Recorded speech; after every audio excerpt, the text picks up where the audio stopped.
এ পর্যায়ে আমরা ধানের আরেকটি রোগ সম্পর্কে আপনাদের সাথে কথা বলবো। আপনারা একটু ধৈর্য সহকারে শুনবেন। সে রোগটির নাম হলো ব্লাস্ট রোগ, যেটা আমাদের কাছে বর্তমান বহুল পরিচিত একটি রোগ।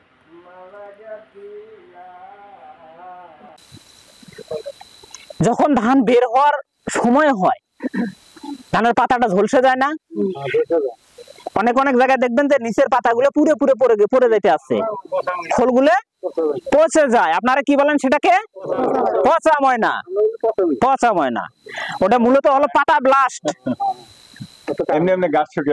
যখন পাতার উপর আগাটা ঝলসে যায় এটাকে বলে বিএলবি, ব্যাকটেরিয়াল লিভ ব্লাস্ট, মানে ব্লাস্ট রোগ। ব্লাস্ট হলো কয়েক প্রকারের, একটা ধানের শীষে ধরে আর একটা পাতায় ধরে।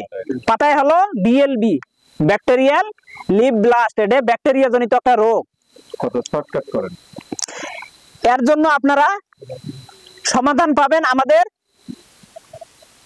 ফেলিকার্প, আর সাথে দিবেন আমাদের হানচাট নামে একটা পাউডার।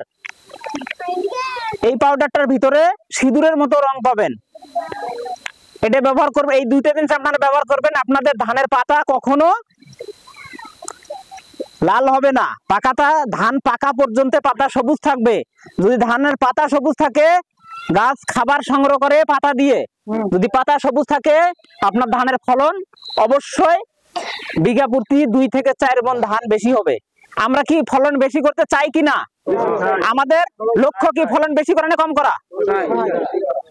ফলন বেশির সাথে আরেকটা কাজ হবে কি, আমরা তো এই খড়টা গরুকে খাওয়াই, চরাঞ্চলের মানুষ আমরা তো সকলেই গরু পালি, তো গরুর খাবারটা কম হয় না বেশি হবে তখন? তাহলে আমরা কি খেয়ার বেশি চাই কি না? তাহলে অবশ্যই আমরা ধানে ব্যবহার করব খোল পরা, এবং ব্লাস্টের জন্য ব্যবহার করব ফেলিকার, হানচাট। আপনারা কি ব্যবহার করতে রাজি আছেন? ইনশাআল্লাহ কাজ করবে ইনশাআল্লাহ।